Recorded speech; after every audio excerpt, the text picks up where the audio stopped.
everyone. You're going to get my shouting. So, well, hello, Tom. Very good to see you here, man. And thank you, and condolences in advance. I hate to say, absolutely. but Tom, we got nothing but love for you here. You're a pain in the ass, and we love you like family because family is a pain in the ass most of the time. But we love you, and you need to hear it sometimes. You're not a pain in the ass to me, Tom. You're not a pain in the ass. Wait till we get backstage. Wait till we get backstage, and then we'll hear the truth about it. All right, Tom. Tough going so far for Leeds United in these early couple. What? It's really shit. It's really the shit, first right? 10 minutes of the season was amazing. That Leeds United team, for the first 10 minutes of the season was great, and then it all went to shit. Pardon my language. I may have swore a little bit more than I usually do, which is probably a fair amount. We've got like 5 weeks of swearing to make up for, so fuck it. Right? Yeah, that's true. We're demonetized already, so yeah. I'm just. I'm almost afraid to look at the news because I don't know what contract clause is going to get triggered next. I did see a meme out there where basically the Billy Bremner statue has been bought by Fulham for 11 million because they triggered that clause, and so the Billy Bremner statue is making its way down to Fulham for a medical in the morning. So I saw the one that said your longest serving cafeteria lady is serving her last day because she's going out on loan or something to somebody else. Yeah, all they have to do is pick up her wages, which when you're in the Premier League you can afford to do very easily, supposedly. You know what? Fuck it. We've got, if by my count, we've got about 18 players in.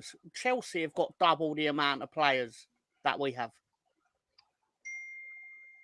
Well, what kills me is, you know, so when you guys were in the Premiership and you went down, I had remarked somewhere on either our show or in the comments on your show that this was a team that I did not recognize. And I watched the match versus Middlesbrough, and that was with the exception of the forever light Bamford. Pretty much did not recognize the squad. In fact, I think that half of players that played in the final versus who was it? Versus Hampton. Half the players have now moved on, and I was like, okay, I can see that. There was shockers, obviously. Archie Gray, big shock. But the biggest shock came after that match when Reuter ended up going to Brighton. And I was just like, why? Why would you want to go to Brighton? Brighton's kind of a sinking ship. Deservey leaves. I don't know who they got now. It was almost as confusing as Calvin Phillips going to Ipswich. Yeah. Can I let you in on a secret? I don't like it. Please enlighten me. Ipswich are living my life. They are in the league my team should be in. They got where we should have been. They've got the players we should have bought. We would have had Calvin.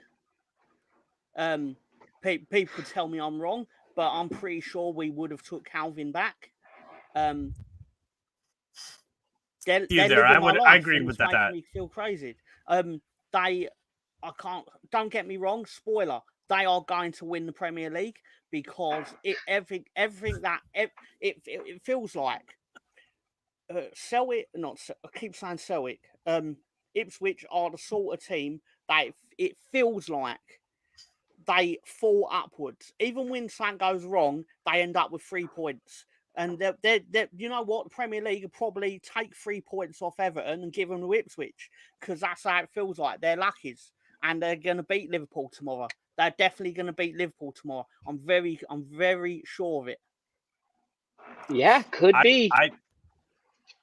I'm excited to I'm see looking for- betting in the dark with these sorts of things. That's been our Leeds minute. I'm sure we'll talk more about it, even though Tom is furious with Leeds United right now. But we've got more. We got more guests. This is always how it goes. Anytime Mark and I are like before the show, we're like, "Look, Mark, it's just you and me. Nobody can make it to the show tonight." Now we have too many people, but we're bringing them on anyway. We can never have too many people. Never have too many people. It just makes me talk less. Which this will make me talk more. So let's go ahead and bring on Gary, Mr. Gary from the trip. How are you, my Gary? man? Cheers. Long time, brother. Cheers. Time since we last seen you. Yeah, I think we have the same scarf. Arsenal America there. Yes. Right?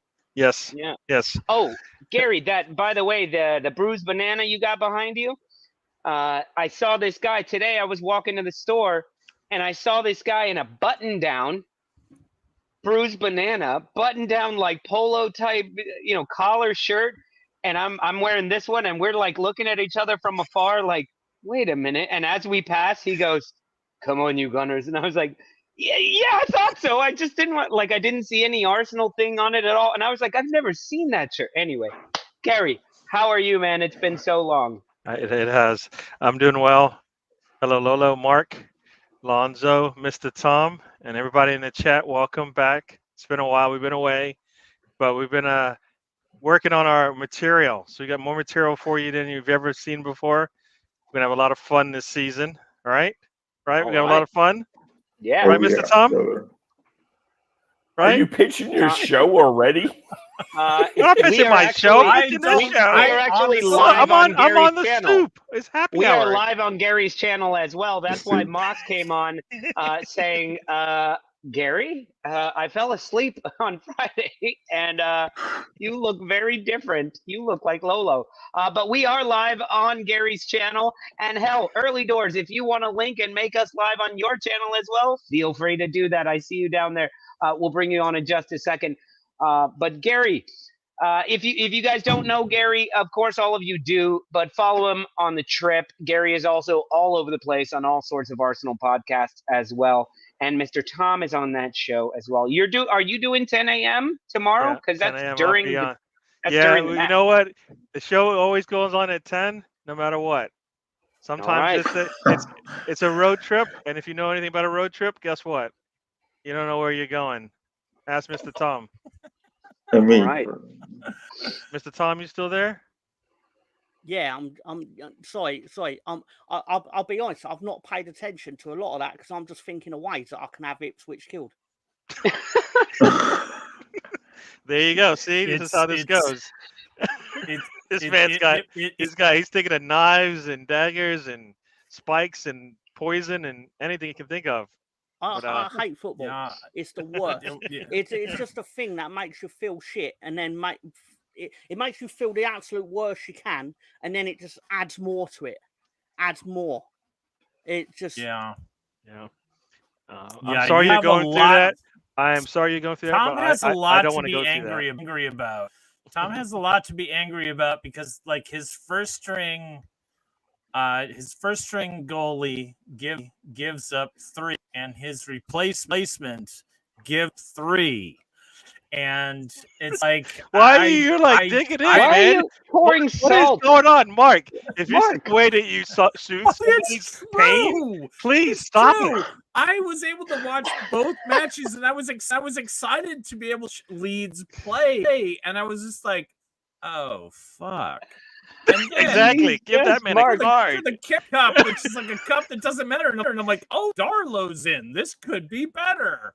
Oh, God. No, it wasn't my favourite part of that, sorry to take over, but it needs me to take over, was when we conceded 2 goals in what felt like 22 seconds or whatever. It weren't.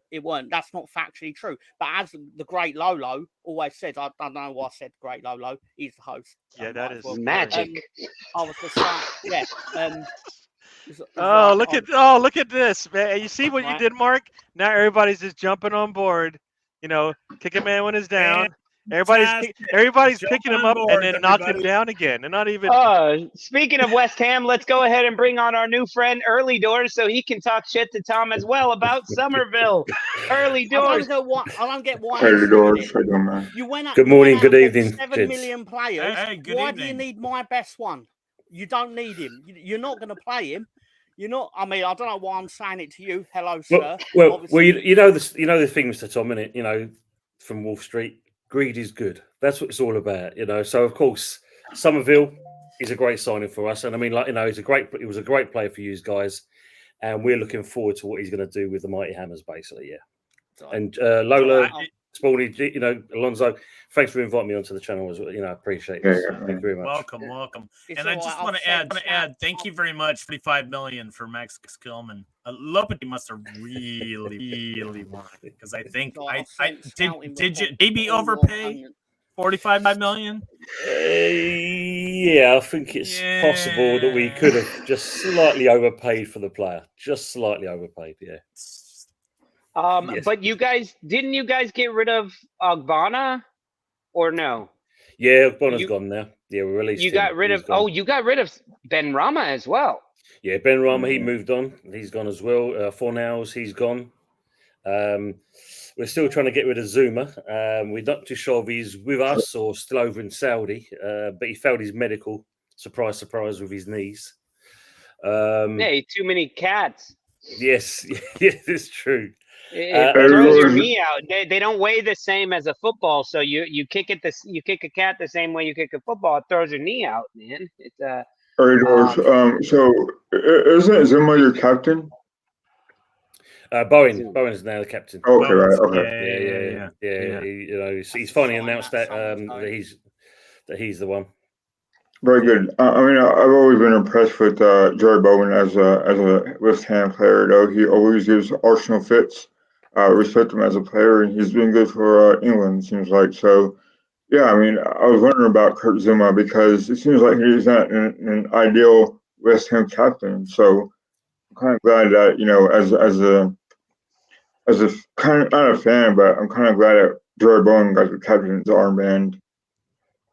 Yeah, I think it's a good choice. I mean, Cresswell is the vice captain, but for me, not being funny, I would have put Kilman as the vice captain because I think that's what we should do as progression with the club. So it'd be interesting to see what's going to go on with that. Yeah, if I was y'all, that will happen. I'd still have Mark Noble as captain. Mark Noble should still be captain, even if he's just watching. Mark Noble is one of those guys who's like, nah, you're kind of always the captain. You just yell shit out from the. I mean, now I've been to the London Stadium. You're very far away. Yes. It's a huge stadium. It's like an Olympic stadium, right? So you are very far away. So Mark Noble may need like a altavoz. Fuck, I've been in Spain too long. I think it's really funny because Megaphone. one time, a couple of years ago, I'm watching a West Ham match, and it was one of the few times my wife was like kind of poking her head and saying, "Oh, what's on the screen?" And so the camera focuses in on Mark Noble, and my wife points and goes, "Who's that?" And I was like, "Oh, that's Mark Noble." Oh, what position does he? I said, accountant. Accountant. I'm surprised she didn't smack you for knowing somebody who's not even on the current team. And like you watch too much football. But let's look at this West Ham. You guys, wait. You guys got Lolo. Let's what's the deal with Early Doors? What's his name? Where is he? Sorry, Early Doors. We got a director here, and he actually likes to run the show correctly. So yeah, I guess we should introduce yourself and see who you are. We just jump right into the shit talking.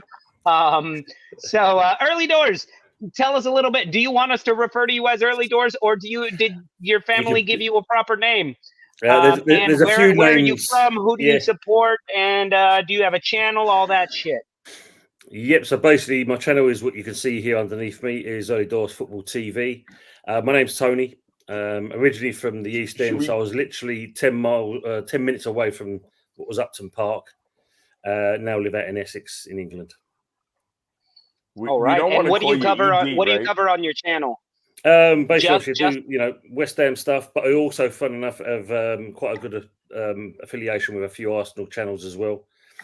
So I speak to a lot of those guys as well. Moss, obviously, I speak to him in the chat. So we have good laughter and banter with each other. Well, good. Well, I'm glad you found our channel, and I hope you have braced yourself, Tony, for the nonsense we talk here, as I like to call it. Beers, banter, and bad takes, because that's what we like to do on here. And if you haven't noticed, if you don't speak up, you will not speak. It's just how it goes. And as the night progresses and the beers progress, it becomes more evident. All right. So feel free to we're not like other channels where they give you your own. You've been given your chance to talk, and exactly. I loved how Lolo was saying, tell us who you support while he's sat there with a giant West Ham fucking display behind him. I thought it would be really surprising. He's the West Ham unit. You know what? Never fucking heard of them, Tom. Never heard of them. I never heard of them. Well, surely you must remember though, Lolo, and that when we walked out before half time when it was 4-0 up at that time, you must be quite happy about that point. You must remember that. And it finished up 6-0. Oh, I like you must remember that part. Sorry, my headphone went out. It was weird for a second there. You actually won, so I should be taking these off. You actually won in that game. No, because all that did, as you're reminding me of that, all that did was put me right back in front of my television, standing there when we went up like 2-0 or something in the first 10 minutes or something, and we start texting, this is going to be 10-0, this is going to be 10-0. And I think we ended up drawing, or this was a couple seasons ago. Yes. Where we were just destroying, it was like, this could easily be 10-0. And then we took our foot off the gas. No. And I have too many, actually, probably in the States, the fan base that I have the most just random friends who happen to be Premier League fans are all West Ham fans, which is very weird. My daughter is a West Ham fan. She got to choose her own team. She chose West Ham. So I have this affinity towards West Ham. But I'm like, no, we've kind of been fucked a few times by being nice to you guys, and need to cut that shit out. Anyway, I don't know what I'm looking for. It's funny because sorry, Lonnie. I mean, I've actually chatted to Mr. Tom several times on another channel. Well, I think it's Ryan's channel. Ryan, I've spoken to you many a time, Mr. Tom. So it's good to see you actually in the flesh for a change. Well, not so much in the flesh, but you get what I mean. So one of my favorite players that's not an Arsenal player is Carlton Cole. He was a former striker for West Ham, and I don't know, I liked him. I just thought he was a cool guy, So he was a good striker for West Ham for years. Yeah. He's still there. He's in the hospitality side of things as well. So if you ever get the chance to go there, Lonnie, go and see him and I think that'll make your day because he does talk a good game. He seems like he's our version of Kevin Campbell. Very hospitality kind of guy, very humble guy, very friendly. So Carlton Cole has always had a soft spot in my heart, man. I don't know why, but every time I think of West Ham, I think about Carlton Cole. Yeah, he's a good character. That sucks. And that sucks, BX. Call him back and say, don't worry. If the roof is fucked, it can stay for a couple more hours, like 2 hours, an hour 45. Damn, that sucks. Is he going to Manchester United to fix their roof? Yeah, he should. He should. That's funny.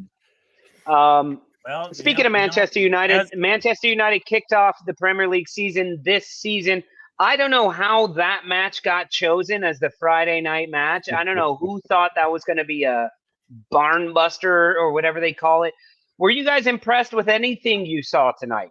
Did anything impress you tonight? All I got to say is, after what Fulham did to us last year, if we gave them one chance, they're going to hit it. And Oh, yeah. And today they were. I mean, both teams were wasteful, but especially that Adame Torre guy, he is like, wow. They made some of the defense look really good, both teams, but yeah, it was a lot of wasteful. It could have been a high-scoring match. Manchester United probably still would have won it 4-3, but it did not. I guess it's the first game, but you think at least one one time they would get through and actually put a decent shot on. It never happened for Fulham, and I guess Zersky, it's funny listening to the commentary after they scored. It was they're back essentially from the commentary. And it's like, I don't think that's what it looks like. They still got some work to do, but they got the win. So you know what? You'll take a win, and I guess people said they've been lucky. They've been lucky. We all the way towards the end of last season, they've been lucky. All right, Coventry City. I mean, I don't know about you guys, but I did not think Coventry City deserved a loss in that one. No, Man United always have that stupid luck, and it's been called Fergie time forever, the extra time and all that. But they seem to whatever you like. They just seem to always have it. And you know what? The finish by Xerxes, and I really appreciate Gary that he just came to the league. He just played his first minutes, and you're already mispronouncing his name. I love it. Continue. What's his name again? Sorry. I think you called him. It's Xerxes, and you called him Xerxes. And that is now what I'm going to call him from now on, Xerxes. He's Polish, the Polish striker, 6'4" black dude. From Poland, Xerxes. It was a class finish. But you saw McTominay standing there, going like, "Oh, it's starting again!" McTominay for the win. He taps it in. McTominay was the only Man United player on the pitch, going fuck. Because he got a toe on it. And even the commentators were saying, McTominay! And it was like, oh, no, he didn't touch it. A quality toe tap finish. He was in the right spot. Very well done on him. However, I think kudos to Man United. I mean, they were going to score regardless. If Xerxes didn't put it, McTominay was going to send it home. With that said, talk about in an impressive debut, and he was only on the pig minutes. He did so much. I thought started. I don't remember when he came on as a substitute. It was almost as if he fit in so seamlessly that it was as if he was in the starting lineup. I mean, what a pickup! And I can only imagine, once players get healthy, the kind of combinations and kind of rotations that they're going to be able to do. Well, who knows with Eric Ten Hag, because they started the match with Bruno Fernandes as their striker. Right. And then they take off Rashford to bring on Xerxes. And then Bruno Fernandes comes out wide. I'm like, wait, isn't Bruno Fernandes like your 8? He wears the number 8? Isn't he an 8? Like, he's not a striker, he's not a winger. And for that play, Bruno Fernandes was out on the wing. He had a brilliant play to dummy the defender and passed it to the midfield to the number 8 position, which was Xerxes for some reason. Xerxes. And then he passes it out wide and runs in and just calmly is there. Meanwhile, McTominay, who is playing as like a 6, I don't know. What is McTominay doing in the box? What is he ever doing in the box? But he was doing McTominay fucking things, the things we all hate to see, which is getting in the box and causing trouble. I will say, Bruno Fernandes, as much as I hate him, there's 2 takeaways from this that I got from this match. Bruno Fernandes, is a very good footballer. And he's very intelligent, and he has an incredible passing range. He's still a twat, but he's got some skill. The second thing I learned or relearned is that Garnacho wants to be the biggest twat on the team, and all he does is dive. And the refs didn't buy that bullshit. They gave him a foul where he dove and didn't get touched. And then 3 times after that, he did the same thing, and they didn't give it to him. I think he should have got a yellow card. And he sits there pounding his fists on the ground when he doesn't get a call. And maybe he was touched that time, but kudos to the ref on that for saying no, enough of that. And Garnacho, and then when he had the sitter and he missed it, I was like, that's what you fucking get. That's what you fucking get. My God, he missed the sitter. As they say, karma is a bitch. You know, when you look at a play like that. I was so happy. I'm so happy that happened. Anything else you guys learned from this match? Were you impressed by Fulham? Were you impressed by Emil Smith Rowe for Fulham? Arsenal fans? Well, to me, I was kind of upset that Iwobi still doesn't figure out how to play football, and I think he over dribbles, or he'll do something inside the box, which he could do more of. I kind of thought Emil Smith Rowe had an okay debut for Fulham. Though I think the coach took him out, I believe it was 62nd minute. Yeah. So he didn't play a full game, which I'm not surprised because he hasn't played a whole game in quite a long time. So I'm looking forward to seeing how his season progresses. Hopefully he'll have a successful first year at Fulham, just not against Arsenal. And very impressed about Anthony Robinson, how he's playing without Tim Ream. I think that's also kind of a big thing because you didn't move Bassey at center back, and he was very iffy today, or at least it was the other guy, center back pairing for him is not there. They're not clicking right now, so hopefully they'll get it figured out. Tete had an incredible game, I have to say. Tete was very good. I don't know who else plays alongside him. It was Kevin Bassey. Bassey, yeah. And he had that one mistake where Rashford could have scored, but he passed it to, I think, Romacho instead. So they had to figure it out because if Fulham plays sloppy like they did, they're not going to get very far in the Premier League with that kind of sloppiness. But like I said, hopefully, they get it figured out before it gets bad. Yeah, I expected more out of Emil Smith Rowe. I felt that there would be like this hunger, and he's like, I'm ready to play, and now I finally get my chance. I'm starting, and it's like, give me the ball, and let me do my thing.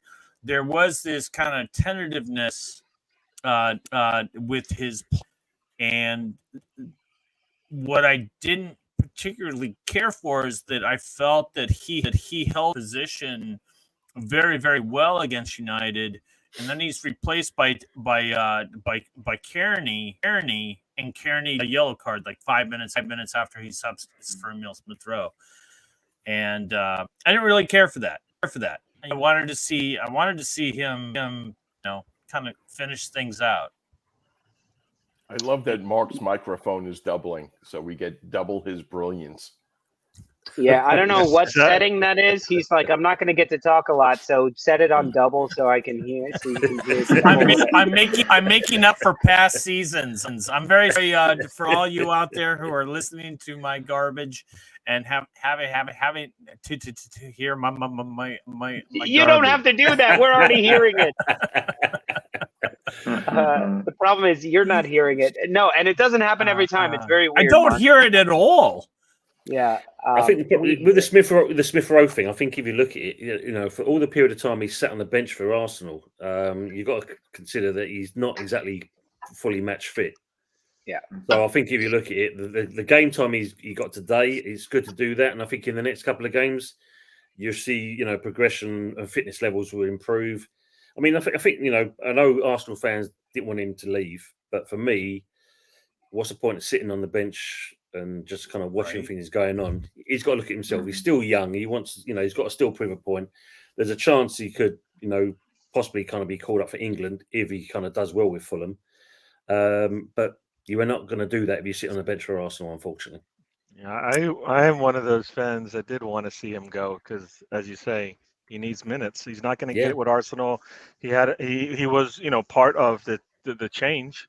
He's part of that, like that, the little spark that started and got us moving in the right direction. But eventually, with the injuries and whatnot, he just couldn't want to keep up. And two, by the time he's still, I don't think he's, even if he stayed with us, we'd lucky to be on the bench sometimes the way we are stacked right now. So I think it's a good idea for him to move on. I think we've got a couple of other academy players that probably deserve more minutes elsewhere. They're not going to get it at Arsenal. We're in a different, as I like to say, there are levels to this thing, and some players just aren't at the level we need right now. And Mill Smith-Rowe, because of his injuries, if he was healthy, we'd be fine. We would have some answers that we're looking for still. Yeah. But I think he looked, as you said, hesitant out there. I think those preseason games gave him a little bit of confidence, and then a big game like this one at Old Trafford, I think was a little bit too much for him. I think 60 minutes is probably best. He'll get it. I mean, he doesn't have to play in 90 minutes yet. Not after the last 2 years that he's had in terms of availability and actually getting to play. So I think I think they probably did a good job by not having him play because he didn't. That game got a little tough. I mean, I call him the fridge, and you guys call him, other people call him other things, but it was a nice takedown, a little arm drag and pull down, and nothing was given. I was like, referees are back in form. PGML is right where it was last year. Nothing's changed. It was good to see him out there, and I think if he can last the whole season, that'll be telling. I don't think he has to do much this year. In my eyes, I think he just has to get back playing some football and getting used to playing every week. So, yeah. I think they managed it well today because if you look at it from the manager's perspective, is 60 plus minutes in, and we're 0-0. Look at who he was subbed off for. He was subbed off for Tom Kearney.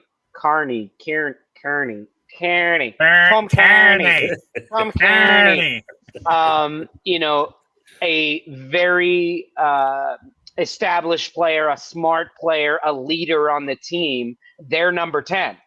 And at that point, they're thinking, look, let's maintain this and maybe we nick a win, but at least we get the draw out of this. And we start the season with a draw against Man United. That's fantastic. It didn't happen. They got Man United. And but I think they did well. And going back to with Arsenal, look, his breakout season was Saka's breakout season, and they did it together. And Saka stayed healthy and went up levels. Had Emil Smith-Rowe stayed healthy, they gave him the fucking number 10 at Arsenal. They gave him the number 10. We played 2 seasons without a number 10 on the pitch. Yeah.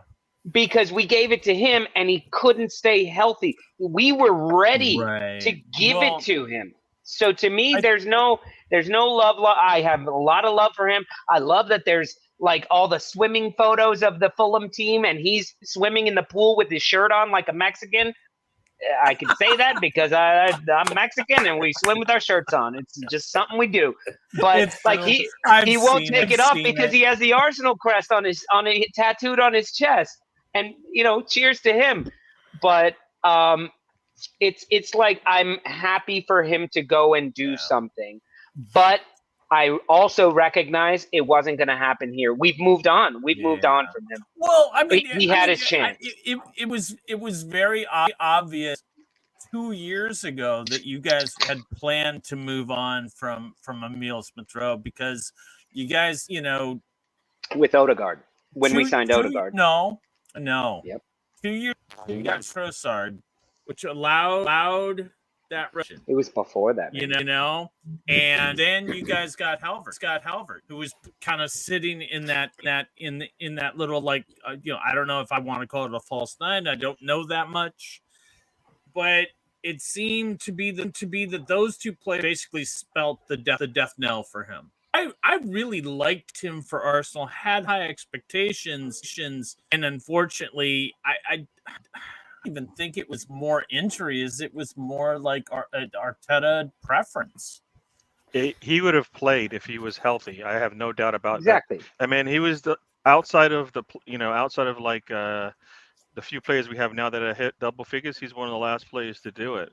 Especially from the academy outside of Saka. So. And he was doing half of that off the bench. So, I think if they can get any of that back from him, they're going to be happy because maybe he doesn't start every game, but if he comes off the bench, they're going to get something from him if he even gets back that form. Oh, look at what is going on here. This is Fulham talk, John. This is Fulham talk now. I know, we're talking about Fulham, and you guys are going out after us. We gave West Ham a Ain't ton nobody of going time. after you. No, Ain't nobody what are you saying? Yes, Gary, I saw what's going on about bottom there. Take a breath. Take a breath. No, I'm not taking a breath. It's only our first season. Don't get personally. Oh no! Oh, come on! I was not rambling. I think Tony was enjoying my chat. All right, at least Tony was for now, until he gets jaded by you guys, and then next. But the thing is, when you look at there, though, John, to the show, they're saying about the number 10 shirt, and that I think the one that you can't forgive is giving a certain player the number 14 shirt and not living up to the expectations of that shirt number. That was so dumb when they did it in the first place. He hadn't started an entire season for us anyway. Why give him the number 14 shirt? Why? And £100,000 as well. Now you guys are talking about Mr. Tom's favorite player. See, I was trying to stay away from that. I mean, you guys are just loading Junior on. Firpo doesn't play for us. Now he loves him some Eddie, right? That man. Maybe if Eddie grew a little Junior Firpo mustache, he might do something. Oh, now you know what? that's Maybe some fire. You guys need to strike him, Mr. Tom. Beverly Hills, Eddie and Ketia right there, man. Imagine Eddie over there with the two bulls on the front of his shirt, Mr. Tom. The Red Bulls. He tried at Leeds. Eddie and Ketia, Leeds United. You guys got 30 million for Eddie and Ketia? Got that Rudder money? Wanyeri, yes, Moss. I think you can get Nketiah for less. I think you can get him for. If you get him from less, he would have been sold already, Mark. He would have been sold already. That's how it works. No. Not yet. No, you're not following the news then, Mr. Mark. I'm following the news. Yeah, we tried to sell him. We tried to sell him to a few teams, and they just couldn't make the money. Moss, I believe you. Nwaneri. Nwaneri, yeah. Yeah, Nwaneri. that dude. I remember him when they brought him on for like as a 15-year-old, and he was the youngest ever Arsenal, blah blah blah. And it was like here's a couple minutes in a game that didn't matter. And I remember him as that little kid. And then I saw him in the preseason, and I was like, "Who's this like square, buff fucking dude here?" And that's Wanyeri. He's all right. I'm ready for him and Miles Skelly. I even like Heaven. I like Heaven, right? I actually like Salah as well. So yeah, we've got hopefully some good players coming. And then Carl Sago Jr. Watch out for that guy. We signed him to a long-term deal, but then sent him out on loan, William Saliba style. We'll see. I gotta Arsenal got some future. Every time I'm in California, I get myself some Carl Jr. It's fantastic. Some Carl Sago Jr. Yep. Get a little Carl Sago Jr. from the drive-through. Yep. Give me some onion rings with that. Hot enough to put on my finger. Wasn't Carl Sagan an astronomer? Carl Sagan Jr. That is like a very different. He's getting paid billions and billions and billions. Yeah. Sorry, Bargov. Bargov. I guess I didn't see him. I didn't see him play like at all last. No, last season, year when he came in the preseason, I was like, yes. And He this bulked up. season, yeah, because he's a little, he's shorter than most, so he's got that little stocky build, and he can turn on a dime, and We'll see how it works out this year. I hope they get those minutes that other players were taking. So we'll see. We'll see. Are we talking like Cucurella short, or are we talking Daniel Podence short? Cucurella, man. That fucking dude had a fucking beast of a tournament and then drank his Kool-Aid faster than it was made. It was crunchy Kool-Aid. He drank his own Kool-Aid so fast. It hadn't been mixed all the way, and he's drinking his own Kool-Aid. He made up his own song and sang it. I was in Spain, and they had on national television, they had put the team Saw that in up, Portugal. They put the team up on stage and didn't have a host. They just handed the mic over to Morata, and they're like, talk and introduce everybody. It was like a 2-hour thing, no host. And it was like, okay, next up is another player. Here it is. And they start dancing. Kind of like this show. Well, we have a pretend host. Like I'm this not show. a striker. Neither is Morata. But Nobody has enough hair on this show to. I mean, I think if we put all our hair together, we get close to Cucurella. Nowhere near. We would get his stubbly beard. I think we got 1, 2, 3, 4, 5. Lonnie has the most hair out of all of us. My name is Ray. I drink this. I eat paella. Yeah, I eat paella. I drink Estrella. When Haaland sees me, he trembles, and it's like, yo, what? You are crap in the Premier League, man. Stop it. You had a good tournament. Don't make up your own song. And then I had to watch on Spanish television. Estrella made an actual commercial, and he's a terrible actor. And he's going, Cucurella y paella, drink Estrella. Yeah, it's awful. Can somebody cut? It's like, oh fuck, I am not drinking it. Good thing it was Estrella Damm, not Estrella Galicia, because oh fuck, need to drink a lot of that to make Cucurella good. He plays for Chelsea, right? He's one of the 800 people that play for Chelsea. So guys, what do you think about Chelsea signing 5,000 players? Isn't there a limit on the amount of players that you can have? I don't know. You can only name 25. Yeah, You can only name 25. But that's the problem, Mark. Tom, is ask any Chelsea fan to name their players. We don't have that kind of time. It's only a 2-hour show. If they're under 21, you don't have to name them in the squad. Ooh, that sounds like a rule for a weird bar. You know what? I know how they're gonna make it work too. Because think about it, they're gonna come out. There's gonna be one player come out. He's gonna be like 7 feet tall with a long jersey, with that trench coat. He's gonna be a little unstable when he walks for some reason, but he's a star. The middle of their body keep mysteriously trying to kick the ball. He must have summed this up, because if you look at it, Chelsea are trying to outdo Arsenal with the amount of keepers that you're trying to sign as well. Because I mean, basically both teams could fill that outfield team of just keepers alone. I mean, we got rid of some. Oh yeah, maybe 2. Yeah. So that still gives you 8. I think we sent Carl Hein out on loan, right? Yeah. So you still got 8 keepers anyway. So that's not bad. 8. Yeah. And we're going to re-sign Olivier Giroud, so he'll be one of our keepers as well. Deep cut. Bowley Ball thinks it's NFL roster size. No, I just think like somebody's fucking with Todd Bowley, and they're like, look, if you just put out a tweet that says Arsenal's interested in this player, Chelsea will sign him. Chelsea will sign that player. Yeah. I mean, yes, there are some really good players that Chelsea have, but who is Enzo Maresca going to actually? To finish off this window, what? Like that Maresca that sounds crazy, but it could happen, right? He is a bald fraud, and it will be exposed. It will be exposed very quickly. He is a bald fraud. He knows nothing about football. He only got a job because he hangs on Pep's coattails. Yeah. Who else does that remind you of? But anyway, sorry, that's a story for another day. Wow, apparently, I don't know where he's going with this. If you stick Pep's balls, I really didn't know where he's going with that. Manager, you get given a job at I'll say a Premier League club, calling Leicester a Yep. Premier League club really generous, seeing as they cheated their way to Well, fight. riddle me this, financial fair Batman. play. Riddle me this, Batman.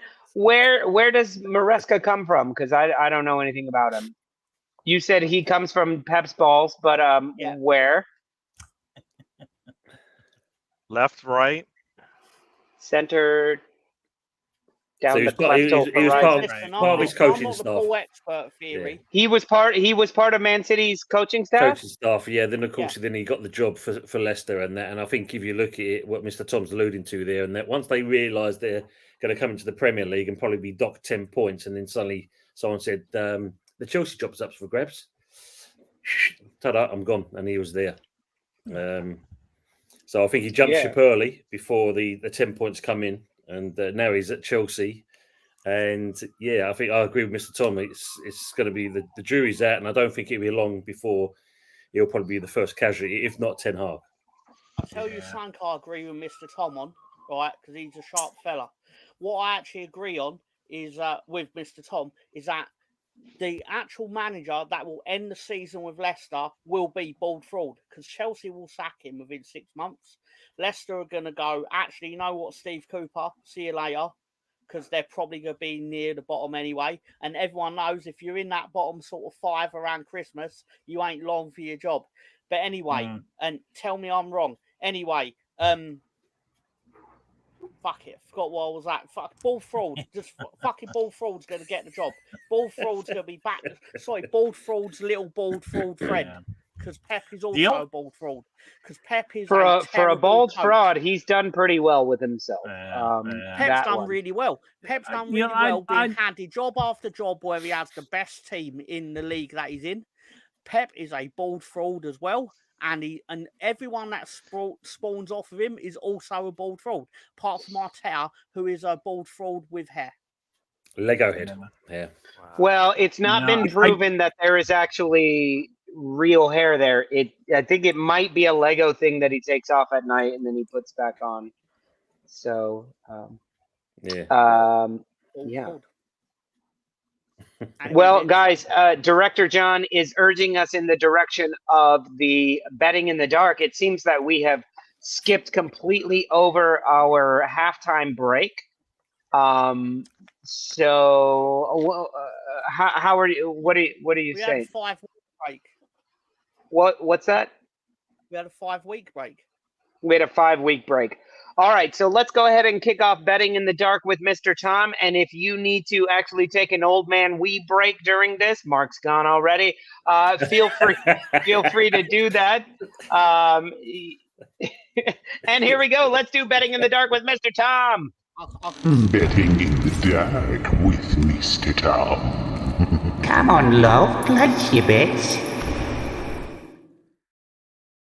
All right, like we always like to say, this is the segment called Betting in the Dark with Mr. Tom, where Mr. Tom picks the craziest bets that he can possibly find that will turn £1 or $1 into hundreds of dollars potentially. That means these are not good bets. So we have on the stoop here have to tell you, do not place these bets. But if you do, you can win a lot of money. You will probably lose your dollar. That being said, bet responsibly, and when it stops being fun, stop doing it, I guess. All right, Tom, away to you. I'm going to have to take an old manner as well, but I will be listening. In England, the actual campaign is basically when the fun stops, stop. But the fun never actually starts when you bet on these because you know you're probably going to lose before you do it. So that never stops on the stoop. Just want to point that out. I'll tell you that time I won Mark about $800 was fun. Yes, it was. Mark wasn't very sad that day, was he? Gary sat there all quiet. He also cashed in. Look at his little face. Because he knows he got paid. We're still living off that money, dude. I'm stretching it out. Exactly. It's still paid from a government cheese. I'm still got stretched at spam shop. as it says, the year from a man Bless who is the only man I know, the only bald man who is not a bald fraud. Sorry, early doors, you've not proven yourself to me that you're not a bald fraud. Therefore, there's still every chance that you are. I'm sure you're not, but the only one we know definitely ain't is Director John. So there you go. Gary's sitting there bald frauding it up himself. A lot of bald frauds on this show. But Pep is the biggest one. Pep Guardiola is the biggest bald fraud in football. I'm convinced of it. And you'll never convince me otherwise. No matter how much you sit me down and tell me I'm wrong and he's won 9,000 trophies, the fact of the matter is he has Lionel Messi or the best players in the league or whatever. Give him Oldham Athletic and tell him to get them out of the National League. Give him Oldham Athletic and tell him, you know what, coach this team. You are the best head coach in the world. Coach this team. But he won't because he can't.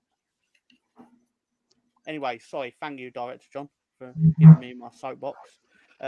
Yeah, I've gone for Ipswich to win tomorrow against Liverpool.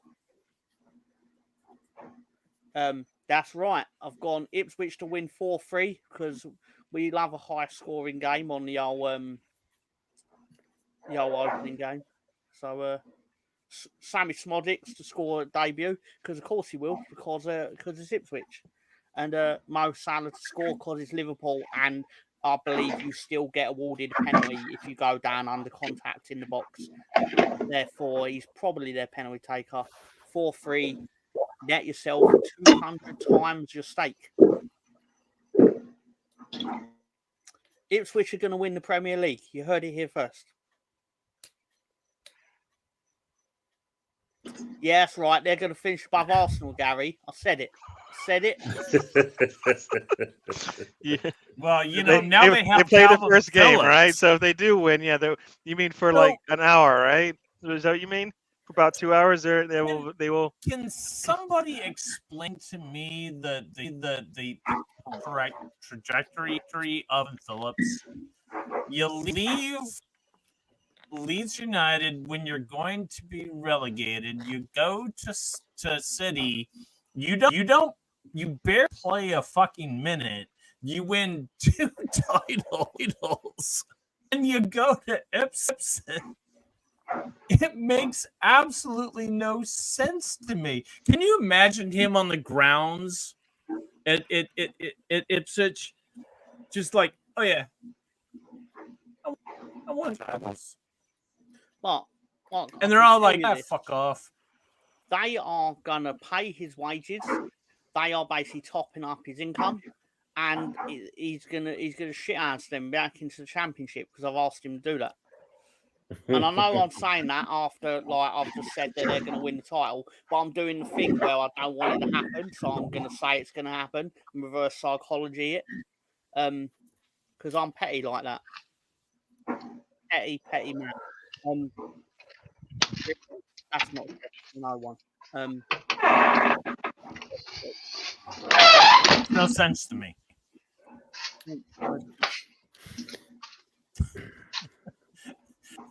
Expect like the Monster Mash to come on after all that like creaky door noise that Lolo is.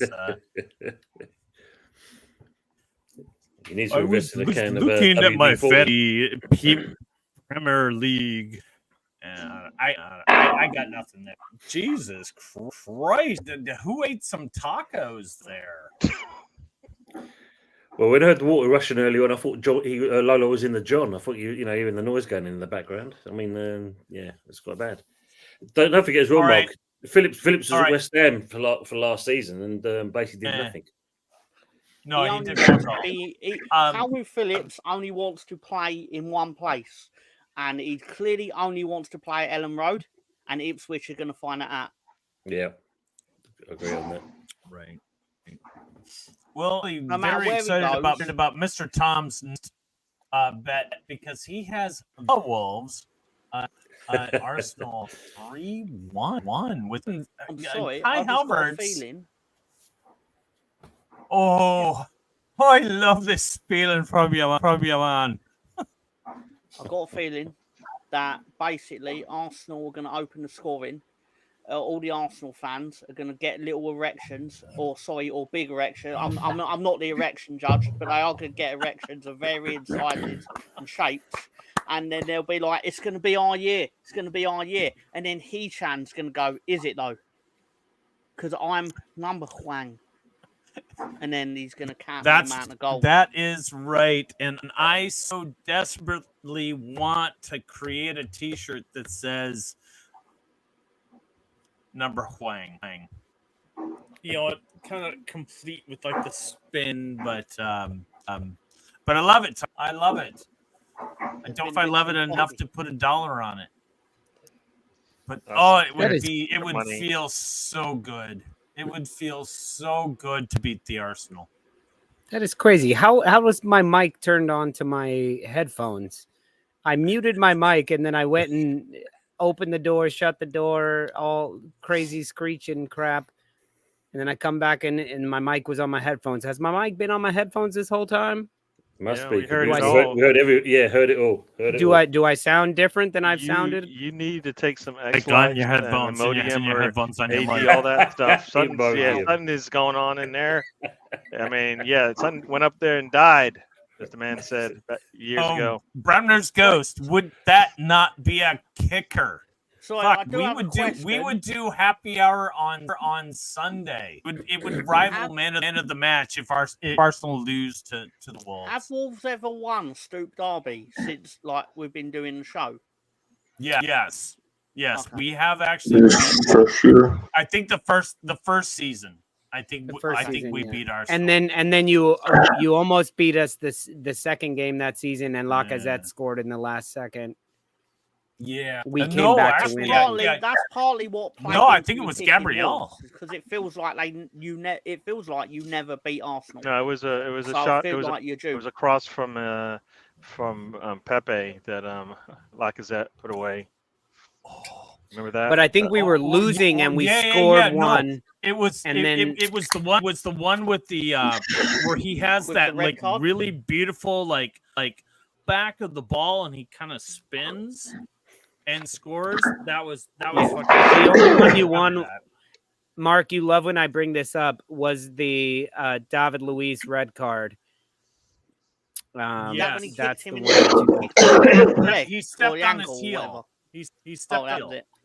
No, step on his your heel. Player your player kicked our exactly. Tell him, Lolo. He loves. You can't step on somebody's heel when the guy's foot hit our player's heel. How does that work? So Gary, what's your policy when the pick goes this way? What is your policy when it comes to the gambling? Like, do you do the Wolves win? You know what? I tell you, you talk a lot of nonsense. That's nonsense meter goes on. Everything gets wiped out, and I don't listen. You know, it just goes blank. Whatever you just said. It's a fair question, though, Gary. Just do you? That's what I do. I don't pay it any mind. It didn't happen. Let's move on. I think you're potentially costing yourself 270 times your. Nah. And in America, you get even more. Yeah. I don't care what you say anymore about David Luiz. Nobody's winning on this bet. I just listen. You can say Wolves. You can say Wolves are going to win this match, but they are not scoring 3 goals. Mark, I will bet you right now anything you want to bet. Any sort of, what do they call it? Conceit. Any sort of Mark, thing. You should take it. 3 goals is not happening. It's not happening. You're not scoring 3 goals against Arsenal. You may win this match, but you're not scoring 3 goals. I'm sorry. I to be honest, I look at this and I love it, and I love the 267.9-1. That's a great payoff. You could win $346. I like Kai Havertz to score first. I even like He-Chan to score. But did you do that on all of them, John? Yes. Let's be absolutely honest here. Arsenal's defense is the best in the league. In fact, David Raya won. Did he not win the Golden Glove? But only had like 10 saves all season. He did all for it. To give the award to everyone else. There's just it's not happened. But again, I've talked about it throughout the show. Excited to see what we can do against Arsenal, and I'll be honest, it would not be surprising if we won. Is it likely? No. Is it surprising? No. We could win this. That was a long-winded way of saying I'm not taking the 3-goal bet. That's basically you just try to drag it out until Lolo falls asleep. I do believe when it watches the show for the. In fact, he just walked away. I do know that I am very, very long-winded. Nah. And you're like doubling up right now. It's crazy. It's like you're doubling up. Doubling it up. It's fucking extra long-winded at this point. You should exactly. $1,000,000 You know what? I'm just gonna be like. Hey, I saw this movie once. I'm gonna take this. I saw this movie once. Are you done? You motherfuckers. Are you done? Well, apparently, according to Gary, You ready, Tom, for the next one? I didn't. Pardon me, I didn't take I don't even know anymore, John. I don't even know what's going on. We're moving on. We're moving on. Poor Tony doesn't know what he got himself into. It's all good for me, John. I'll be honest. I'm loving this, the conversations. I told you, if you don't speak up, you don't get to talk. And if you do speak up, you get to say the stupidest shit you can think of. Welcome back, Mark. Welcome back, everybody. Oh, we got rid of it. We ready for the last one? Here we go. The final one. Roll up, roll up. For a 3-3. Cole Palmer's going to score because, of course, he is. Because it's Cole Palmer. He's going to get a penalty probably. Because it's Cole Palmer. He's going to end up scoring like 40 goals with 38 of them being penalties. Amazing stuff. And then Erling's going to score 2 or more because he's Erling Haaland. And then it'll be money for Tom. And probably Mark and Gary. I like this. I'm going to make a small adjustment to this. I like the Cole Palmer scoring for Chelsea, but I'm going to say this: if he starts, Neto has an assist and a goal. How do you guys bet on this? If Neto starts, because we all know, even if we know how electric he can be when he comes on. I will be watching this match just so I can see Pedro Neto. Najee! We got Najee in the house. Najee in the house. Come on our show. How do you guys bet on these games? I use DraftKings. Okay. That is an official plug. I haven't been on FanDuel for so long. I don't even know. I talked to Rocco on the corner. I was down to 0 money in DraftKings, but I had put a bet on Spain to win the Euros. So I got back home and I was like, oh, I have money. And I bet and immediately lost against with Man United. Silly man. So I'll tell you my bets for this season. Seeing as we're here, I did have a cheeky £1 each way on Ollie Watkins to be the top scorer, and I think I got about 28 to 1. Can't remember, and Son to be top scorer. But I'm really doing it to get as long as they're in the top 4 in the goal scorer race, you get money. Yeah. Obviously, Haaland's going to win it, but I'm not doing it for them to win it. I'll get profit even if they finish third. no, I man, really he's like not gonna win it. Ollie Watkins heading into this season. I really like him. A lot. Be careful, Mark. Anytime you say Ollie Watkins, it sounds like you're saying Ollie Ollie Oxenfree because it doubles up. Oxenfree, motherfucker. So just be careful. You know, I don't know if that's a British thing, but yeah. Sounds like you're calling for help. I'm with BX here. I don't think Holland wins it this year. I don't. Well, financially, you're right, because then there's more chance of me winning it and getting some money that I'll no doubt spunk on Chinese food. Now, is Ollie Watkins free? Is he healthy? Because I heard word that he's not going to start. And you know how good my sources are. My sources are you lot. So I'm not going to watch any of the Villa games. I don't care. I'll just bet because I'm a degenerate.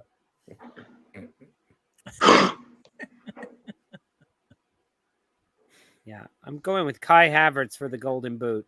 Villa will be lucky if I even watch them on Match of the Day highlights. They'll be lucky if I even do that, because that's more time than they ever deserve from me, because fuck them. Fuck them. And go to Ipswich. You know, I'll put this out there. I think a guy that could give the Golden Boot a run for its. I'm putting money on Ollie Watkins. I think this is his time. And I said it last year. It didn't happen, but he came on late. I mean, he's a great assister, but I think a guy who has benefit from the transfer is Solanke. I think Solanke for Tottenham. I think that's a great signing. Can you imagine? Like the potential? I think it's a good thing. I know, Lolo. No. I feel bad for Solanke. Lonnie. I'm like, I thought he had a good career ahead of him, and then he decided to go for no trophies. God damn it! I'm gonna go on a limb and say that Tom, and put me big screen, Tom, or Director John, put me big screen. Don't do it, John. Don't do it. Come on. John, be nice Don't to tell us. me what to do. John, put baby in the corner. Put baby in the corner. Because put baby in the corner. All right. Hold on here. He's even uglier. I want you to be able to clip this, so I'm gonna. All right, is my prediction for the season. It might not be Premier League. It might a different thing, but I'm gonna put out there right now. Tottenham wins a trophy this season. Nope. Yeah, why? It might be the Carabao Cup, whatever cup. Maybe the Dixie Cup. No, this one. But right there is some chick upside down for some reason. There is going trophy for Tottenham this season. This one, everyone plays. Everyone plays. Tottenham are the first team I've ever seen to have a whole documentary devoted to them. They called it All or Nothing, and it just turned out that they got nothing. but guess what? Arsenal did that one Arsenal too. had a documentary called All or Nothing, and they got Tottenham nothing. did it first, In fact, they called it. They should have called it All or Hit the Bed. Because look, Tim McCarthy's here. He's a Spurs fan, and he says, "Haha, nope." All right, Tim, you are going to be surprised. Fan. You and your kids are going to be surprised. No. Spurs win a trophy this season. You watch. Nothing. I'll throw some out. I'll throw some things out just at random. Leeds United 11-4 to win the championship. I don't know what sort of crack you'd have to be on to do that. Leeds United 80-1 to be relegated from the championship. That's actually more likely than actually winning it. Because I've not checked news. I don't know what. We've probably lost Jayden Bogle, even though we only bought him last week. Because it probably turned out that we had a release clause of £25 and a packet of fucking grits. But anyway, Junior Firpo shaved his mustache because his mustache is going out on loan to Barcelona. That's true. That's true. I wouldn't blame them for taking him. Man City to be relegated 11-1 right now. 11-1. Wow. Oh, that's low. I mean, gotta that's say, no like- matter what City does, they're always going to have always be the question of the 115 violations. How did it even get And that far? To me, it takes away from football, and it also allows other teams to go, come on, look at the money that Arsenal spent. If City is those same violations under violations, Arsenal is under it too. Man United Mark, is under it too. no, it's Tottenham not as is under simple as it. that. It's not If as I was it's Arsenal not about fan, money which I'm spent. not, Simple. fuck them. Mark, it's not about money spent. It's about violations of money spent and It's about violating money. in It's about income. spending more money than you bring in. That's not. No, what it their is. 150 Basically- violations basically are they- about more than Basically, that. they Mark. laundered money, not that. which Oh, to jeez, cover up a Jesus, marketing there you go. deal that they And made. they killed the ambassador. You don't know what the charges and- are, so why are you and- chatting, and- dude? Well, you don't know what the Yeah, charges you are. don't know what the charges are. The charges are that. It's marketing, dude. It's a bit weird. You don't know. We none of us know what the charges are, and the reason we don't know what the charges are is because they should have gone at one charge, gone right. That's a violation. That's a rule break. Hey everyone, Man City overspent on block. I'm just making up a charge. That's the point. The fact is, we could all do this. Like, what? Make up a charge. What do you think they did? You got 115 goes, so you're probably going to get one of them right. And the thing is, they're not going to be charged on the whole for 115. More than likely, it'll be in the region of 40 odd. If that, they're going to appeal. They're going to long it out. It could be 20, 30 before it even be settled, or you'll find it'll be dropped altogether. Money talks at the end I of the guess day. what I'm getting at is that this has been going on for like what, 7 years, 8 years, and they beat it and it comes back, and they beat it and it comes back.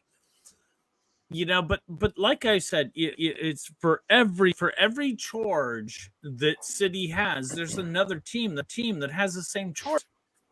But they're just that is not sexy. It's not the sexy news. We have a squad that has won the Premier League 3 years and 4 of 5 or whatever it is. I mean, that's the sexy story. You have these other teams that are spending crazy money, and actually in this summer season, I think that a lot of you can concur that we haven't seen the spending that they've seen 2 years ago, because everyone is afraid, because they have had, they've thrown the violations at Nottingham Forest. Like what? And they're trying to what I understand, or what I've read, is that the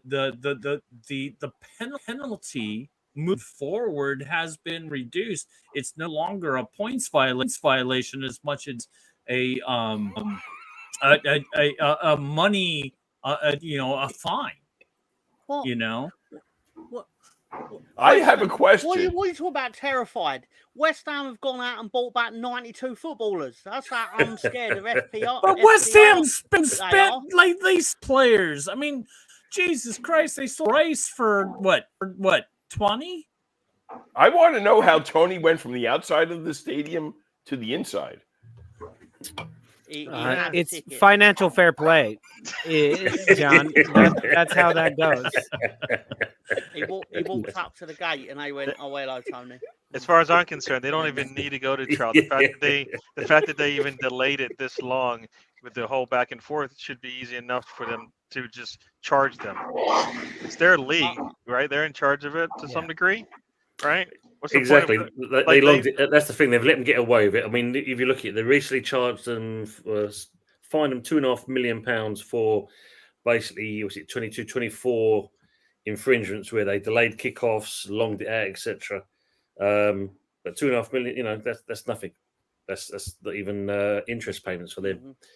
So that's an easy one for them to pay off. But This is mental. yeah, exactly. And it's another one they've got away, and they'll do it. I mean, they did 13 last year. They did 13 of them last year. The year before that, it was 8. So it gives up to the 22 they was doing. But yeah, they got away with it. And yeah, so the league. Mark, and we know now. You know why the league is in the state it is with the PGMOL and everything. 70. Because if they're going to let a charge go for 2 years before they say something about it, or at least make it public, you're not doing your job. And that's where I think the other, if this is a league, the other teams either need to stand up because they're allowed to do whatever they want, and everybody else has to follow some rules. And then if they don't follow the rules, they're getting punished immediately. yeah, Like well, Everton is getting Yeah. punished immediately, right? Yeah. That's it. Mhm. He's The getting one punished you missed out, immediately. though. Because Gary, if you are drunk in public, you get arrested and you go to jail and you're fucking tried and then you pay your fines and whatever, there you go. But if you rape, murder, kill, extort, all this escalated shit, quickly. and you're also drunk in public, they're gonna delay that shit and be like, we gotta figure this shit out. And so it's not comparable of like, oh, Nottingham Forest did this and they got fined. Everton did this and they got fined. They're like looking at City going, oh, how do we even approach this? Oh my God. The Premier League, in my opinion, which is the correct opinion on this, by the way, in my opinion, Always. Always. Basically, they basically looked at it and went, how can we punish Nottingham Forest and Everton in a way that actually doesn't change the status quo? Because if we do anything that might actually relegate them, then we're going to be tied up in all kinds of legal trouble. So why don't we just sort of guesstimate roughly what points Luton are going to end up with? Exactly. And it's basically what happened. They were never in and that's when Everton started doing. doing better after their first one. They were like, oh, we can actually dock them a couple more. The thing was, the clubs that got relegated. The clubs that got relegated. If Everton managed to stay, got away with it, kind of thing. That there was, I think, the 3 clubs that went down was going to sue Everton for the sum of $400 million. Leeds are pounds. going to sue Everton, to my knowledge. Yeah. So I think they're still going to do it because obviously what happened basically. They're going to do it as well. Yeah, I think Leicester's the other one, and Leicester's the other one as well. If between the 3 clubs, they're looking to do that to Everton, which makes sense in certain respects. But for maybe you guys don't know, but Mr. Tom would probably know it as well. The one thing you're thinking about, we're talking about obviously, the likes of Nottingham Forest, Everton being done in the Premier League, but we go back X amount of years. The FA stepped down on Luton Town and relegated them down to grassroots level virtually, and it took them 10 years to get where they are now. But Man City can. It's all kind of like just lift up the carpet and sweep that shit underneath there. And I'll tell you how big football has become now is the fact that if basically 20 years ago, Middlesbrough got relegated by 1 point, but the Premier League fined them 3 points because cut a long story short, they didn't have enough players to play a game at Blackburn. In the argument, say it was in December, and they basically went, "We're called off the game. We ain't got enough players." To which Premier League went, "Well, you can play your youth players," and they went, "No, we're calling off the game. We ain't turning up." They fined them 3 points. They went down by 1 point, whatever it is. That's probably not fully accurate. But the point is, if that happened last season, that wouldn't have happened. Basically, it would still be in court. Middlesbrough basically had no legs to stand on. It was like you got your points punishment, and you got punished for it. That's it. Whereas now, if you take points off Everton, and it actually led to something detrimental happening. Basically, Everton got away with a crime, in my opinion, more than anything. And of course, that's gonna be my opinion because I don't believe they should be in the Premier League. Same as I don't really believe Aston Villa should be in the Premier League because they're ball twats. crossed the line. And if you're a real club of any real standing, you'd have let Sheffield United score. which I know is punishment because you shouldn't let Sheffield United do anything. But fuck Sheffield United, quite frankly. But Okay, well, fellas, this is a round and round conversation that has no actual answer, and we did put in the title of the show that we would talk about other shit that we haven't talked about. So let's get to it. Let's look at this, and I would like to give all of our predictions. Whoa, we can't see it like that. Let's go back to the other view. There we go. So let's give our predictions on every match going on. So first of all, let's go Ipswich, Liverpool. All right, everybody, Ipswich, Liverpool. Let me get your actual predictions. We're going to start down there on the bottom right, I think. We're going to go with you, Tony. Ipswich, Liverpool, what is your prediction? I think Liverpool's going to win this 2-1. 2-1. Okay, got any scores? Probably Diaz and maybe Gakpo. Oh, I thought you said you have a score. That's if Diaz is still going to be there, unless he goes to City. Obviously, before that stage, it'd be, So yeah. Oh, and Najee says 2-1 Ipswich. Good thing you're not on the show, Najee, to actually give your opinion, you bastard. So you said 2-1 Liverpool. Let's go, Lonnie. What do you think? Yeah, I think it'll be 3-0 Liverpool. I think that Salah's going to score with, I'm going to say Nunez and maybe Gakpo. All right. And clean sheet. Clean sheet for them. All right. Gary, what you say? I'm going to go 3-1. Salah with a brace. Yeah. You think Ipswich score? No, I said 3-1 Liverpool now. Yeah, I know, but you think Ipswich score? Yeah, I think they score. I think they surprise. They're playing at home. They will surprise them. He's like, no. What are you talking about? No, 3-1. Liverpool score 4 goals. Hey, you never know. You never know. Yeah. You never know. Own goal. Van Dijk might just score for them. There you go. Okay. 3-1. All right. Tom, I think we already know. Well, I think Ipswich are going to win because that it'll be one of their 37 wins. Their only points drop this season will be a draw against Leicester, for which they dropped the ball a little bit. More than anything, Ipswich will win 4-3. I genuinely believe that because life just works that way. All right. So far we've got all Liverpool all the way. Let's go with Mark for the. Well, curveball. I'm gonna bring. I think Ipswich at home they're gonna play out of their heads. We saw with Luton Town, much like we saw with Brentford.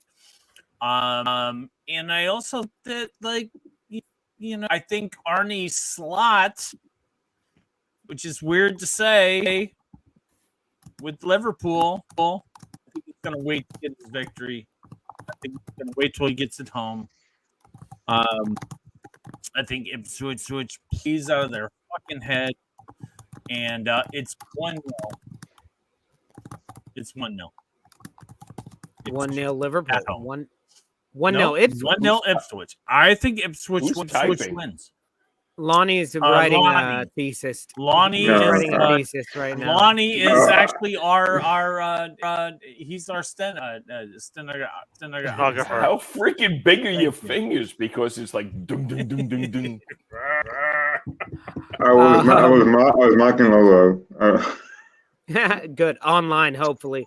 Tony, I just saw your message. If you gotta run, I understand. We're ending the show very soon.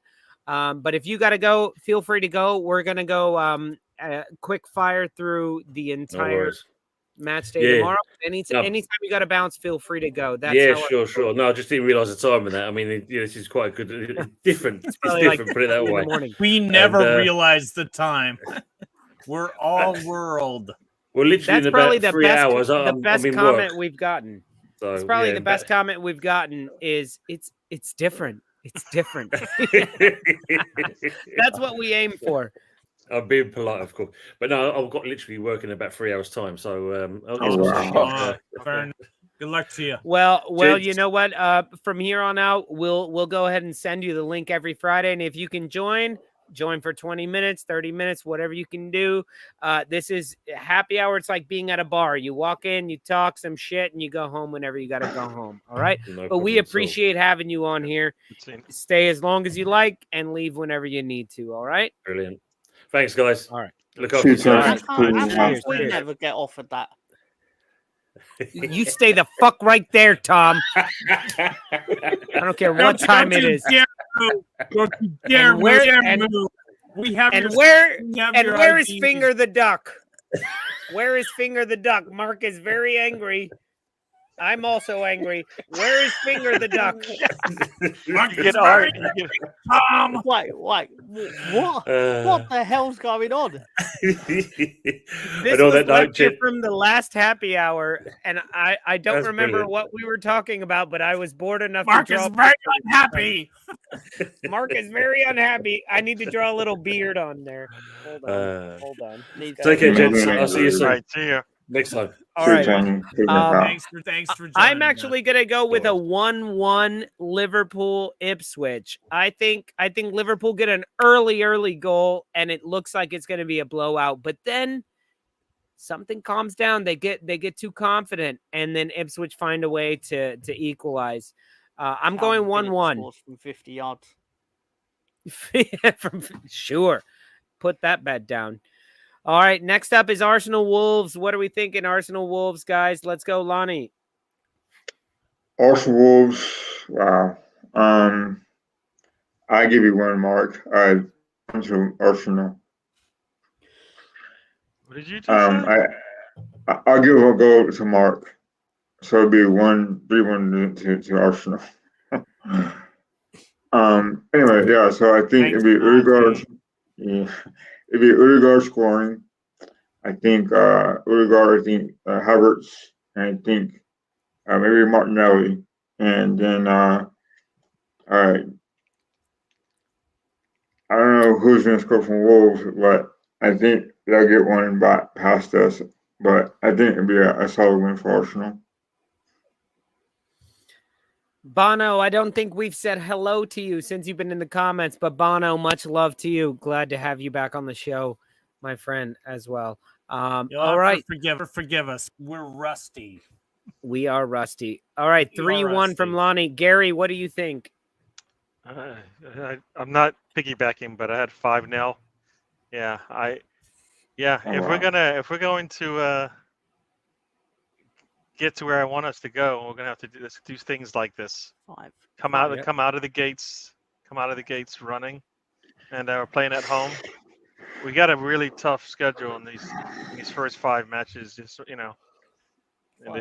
so got to come out shooting so that we can get ready for the next one. So yeah, 5-0. I think our defense should be solid, give up nothing, but we need to figure out how we're going to score. And it's going to be these types of games at home where we're going to need to try to do that. So 5-0 to the Arsenal for me. Well, I have to say the last time Najee told me 5-0 to Arsenal was Arsenal playing against Chelsea. And he said 5-0 Arsenal. And I put $1 or something on that. And I won a bunch of money. So Najee saying it again. I may have to put a cheeky bet there. Nah. Najee, what are you doing? I mean, yeah, What are you doing, Najee? Now this is crazy. That's not Najee. Go to the bathroom or a quiet corner in your house and call into the show right now, Najee, because this is absolutely insane that you're saying this. You hate Arteta. All right, Tom, Arsenal and the Wolves. Okay, I'll keep this short. Basically, I may have been presumptuous in suggesting that Wolves will win 3-1 because after talking to you all, I'm now convinced it's going to be 4-1 to Wolves. Wow. What he's okay? I thought Oh, you I thought you good disappeared. Lord. I was like, Lonnie just said, "I'm out, man."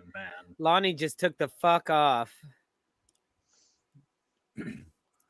Wow. Well, 4-1. Tom, I really appreciate the confidence. Here's what I see.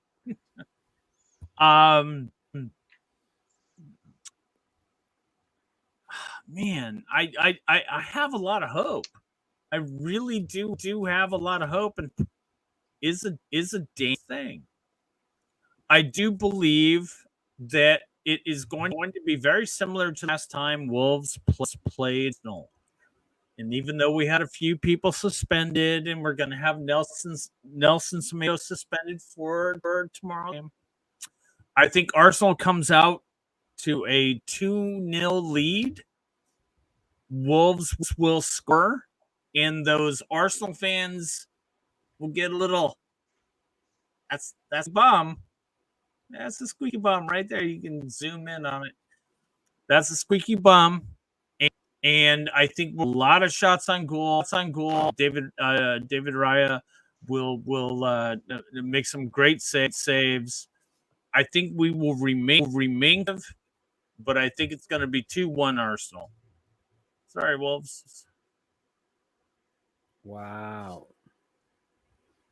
Sweet. Wow.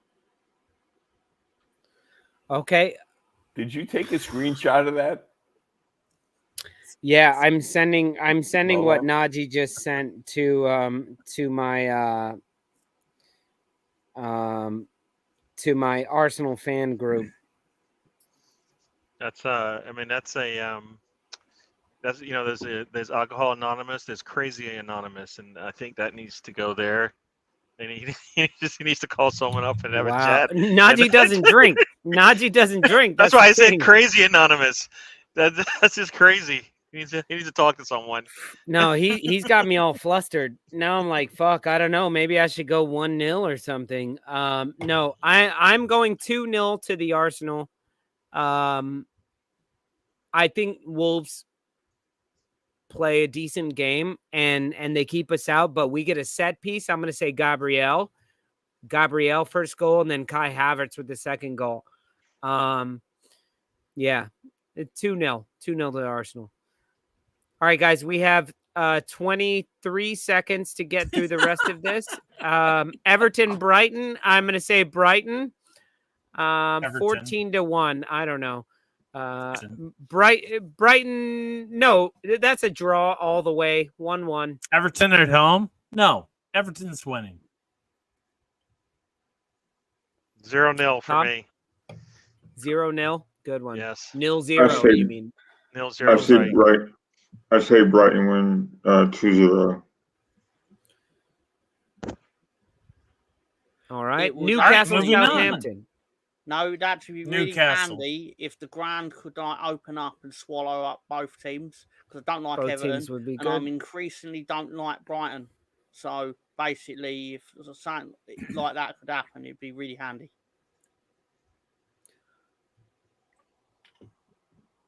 Wow.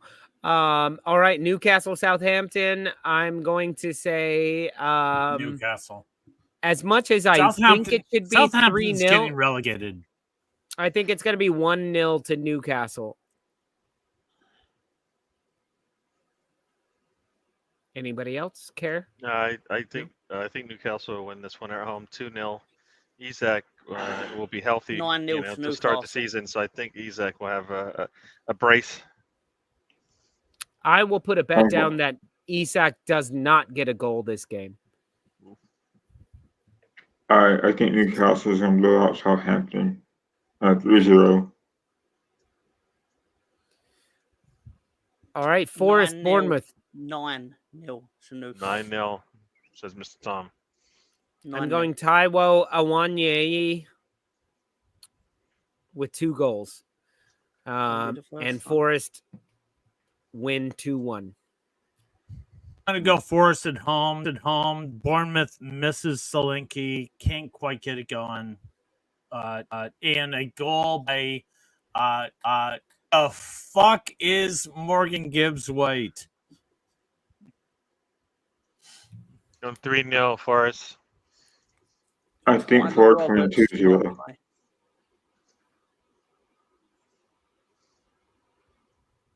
How's Tyler Roberts doing at Old Bournemouth? Has he officially just declared yet that he's now a national team player? Because he always seems to be fit. He always seems to be fit during the national break, but mysteriously always returns to the South Coast injured. Did you say Tyler Roberts? Yeah, I did say Tyler Roberts. I meant Tyler Adams. Yeah. I didn't remember Tyler Roberts going to Bournemouth. Neither did I, because it never happened. Because he It didn't. never happened. My favorite Leeds player. I don't know where All he right. is. A new West Ham team playing at home against Villa. Will there be bubbles besides at the opening? I think the bubbles get popped. They're gonna lose at home. 1-2 to Villa. I think West Ham win this game 2-0. Win, lose. This is the game of the week for me.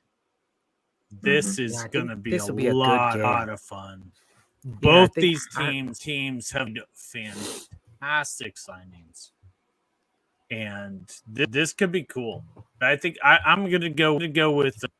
I'm going with the Villa. Wow. I don't know. Actually, you know what? I'm going with the Desmond. I'm going with the Desmond here. Where the hell have you been? Sorry. Saul! G'day, old friends. Look Good at to see you, Saul. Yeah, man. You fucking cunt. Look at you. All the way from Australia. All right. Good morning, Saul. Very good to see you, my friend. We are back. All right. I don't think I made my prediction on West Ham, Aston Villa. I think West Ham are going to get this. I'm going to say 2-1. 2-1 West Ham. Hey, and Samir agrees with me. Samir. Lil Najee right there. Hey! He knows more than his dad about football because he doesn't have that Chelsea bias. All right. Brentford, Crystal Palace. Ooh, I have good feelings about Crystal Palace this season. I don't know why. I have good think feelings. Palace is gonna carry from where they ended last season. I think the team is looking at Tony and Andrew Tony's the one to be there. Palace wins this 2-1. I think Tony will come out and play so he can move on to the next job. Crystal Palace, losing Elise, Eze could be out the door. I think there's Eze might be doing, looking at the for somebody to come and maybe call, save him. So I'm gonna go with Brentford with a 1-0 win at home. Tony gets the win, and huh? You're a smart man, because this Palace is going to have a good year is absolute nonsense. Because they've sold all their best players, and it's going to be found out. And Not yet. Oh, come on! Yeah, they're going to sell. They're going to sell the defender. They're going to, but they haven't yet. Right now, they have the best center back in England. He's turned. Eze's head is turned, man. He's looking. Yeah, but so Newcastle will have him. So, no, they got to pay the money, as Bandy would say. Yeah, but they have a lot of it. And I do have to add to the Brentford match that I love the fact that Wolves are attached to a transfer of Issa. I really like that guy, and I will take him in a minute. This is a man that likes to talk. Anybody that will listen to him. Exactly. This is a man that likes to talk. For once, it wasn't. And listen to me. I would love Wisa on the Wolves. Oh man. All right, Chelsea City. Right, Chelsea City. I have a prediction. Oh, sorry, Lonnie. Go. Yeah. So I think Palace have enough. I think it'll be a high scoring affair. I think it'll be Crystal Palace, and I think Andrew Tony, aka Ivan Tony, is gonna score 2 goals. I think I'll go for a brace, but I think it'll be a high scoring 3-2 win for Palace. All right. All right. Well, I'm just going to jump in there and just say, I think Chelsea beats City. Yeah, I want madness. Of course you do. I want madness. But I want craziness. I think Chelsea City in this one. And I'm going to go with a Pedro Neto goal and an assist in this. Yeah. And Rodri gets kicked out for the first 5 games of the season. That's kind of how I would like that to work out. So there you go. Is there such a thing as a 5-card ban? 5-game ban? No, you know better than that. All right. I have a prediction. I predict the Palace manager will be gone by December, and they will be sat there wishing they'd taken the 18 million that Bayern Munich offered them for him. Really? Because Palace turned that down when they thought they were going to build upon all the great work they did. But then they sold the players, like Elise saying, they have not sold Gay, but they're going to. And I think it's just elite. I thought Gay went to Tottenham. Mm-hmm. Nope. Gay hasn't left. No, nobody's paying the money. But I think basically they're going to end up paying to sack this manager when they could have actually got 18 million for him in the summer. Yeah. Despite the fact that he had done about 2 months' work. Okay, but we've moved on to Chelsea, Man City, and we're in stoppage time. So just whatever. This is the first thing that Najee has said that makes any sense. If there is a time to play City this Sunday on the first day of the season, exactly. I think so as well, and I think Chelsea are going to play out of their mind and get an incredible draw. I agree. Of 2-2. I want City to lose, so I'm sorry. As much as I don't want Chelsea to win, I want City to lose. So I'm gonna go with the City loss. I don't care who they're playing. So they lose 2-1. Oh, Rodri's not playing, so he can't even get the card. Oof. Is he suspended or is he injured or what is going on? He's taking on extended vacation. Extended vacation? He played a lot of football over the summer. So what? All right, let's go to assuming he did. I've never watched any of it. Let's go to Leicester, Tottenham. I can't. Yes, I'll exactly. say it for Gary. Spurs are going to win. Deep down, Gary knows Spurs are going to win, but he can't bring himself. I can't. To No. Leicester surprises everyone and gets a point out of this. There you go. No, they get nothing. Gary, your bias is showing. There's no way in hell. There's no way in hell Spurs lose. They got to put like 11 people in the box. Nothing's getting in. Spurs are going to bend Leicester over and give a bit of a spanking. Yeah. We'll see. They are. No, we won't, because I won't be watching it. I'm just saying. I'll be at work and I still won't watch it. Same here, Tom. I'll be at work too, so. It'll be on I the hate TV to say at work, but I won't Tottenham watch it. 2-0. Tottenham 2-0. Yuck. I'm a Tottenham 4-0. Oh, it's getting even worse. Who's on Leicester that's gonna do anything? Vardy. You know. Vardy's. I mean, Vardy doesn't even start anymore. He's just there because he's a legend. Saka was really good on Football Manager, and then he rocked up at Ellen Road and he missed a one-on-one with he missed one-on-one with Melier. You only have to put it on target against Melier and it's a goal. That's long been established. And and he missed.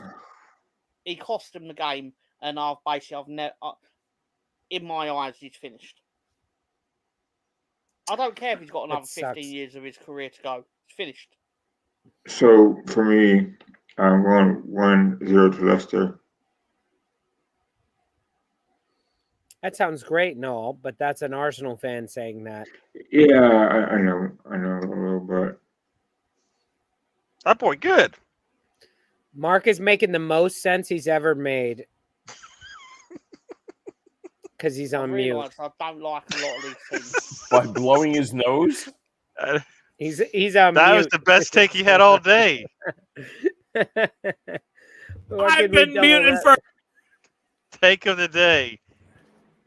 Sounded like a guy blowing his nose. Yeah. I just happened to look over and Mark's like going crazy, and I'm like, oh, he's got a big old mute button on. Looking, I didn't even do that. All right, guys. Well, this has been a whole hell of a lot of fun. We did 2 hours and a quarter with no break. So much for old men, right? Even though I peed like 5 times. But guys, this has been a shit ton of fun. I'm so glad you guys joined us for the show. We just thought it was going to be me and Mark, and the show would have only been 3 hours. But Mark and I are going to go play some pool. So if any of you guys are near enough to join us in Brooklyn, let's go out and play some pool together. Najee, get out of the house right now, please, and come join us. Rackham. Much love to you guys. Tomorrow at 10 a.m. Eastern time at the start of the Arsenal match, go over to Gary's channel, which is .com, and watch Gary and Mr. Tom talking over the Arsenal match. I'll probably pop on there at some point. Jordan, sorry you're late, but good to see you. We will see you all tomorrow for that, and then hopefully you'll all be back for the match review of We All Love Leeds with Ben and Mr. Tom. That'll be live on Sunday, 9 p.m. UK time, which is 4 p.m. our time over here. And Lonnie, I don't know when your show is. We got to get your logo up here. Yeah, I'm going to do a watch along on my podcast tomorrow. And then well, somebody. All right. All right. Well, we will see you guys soon. If not, join us next Friday for happy hour for more beers, banter, and bad takes. Much love to you guys from Brooklyn, and thank you so much, Director John, for all your hard work. Good night, everybody. Peace.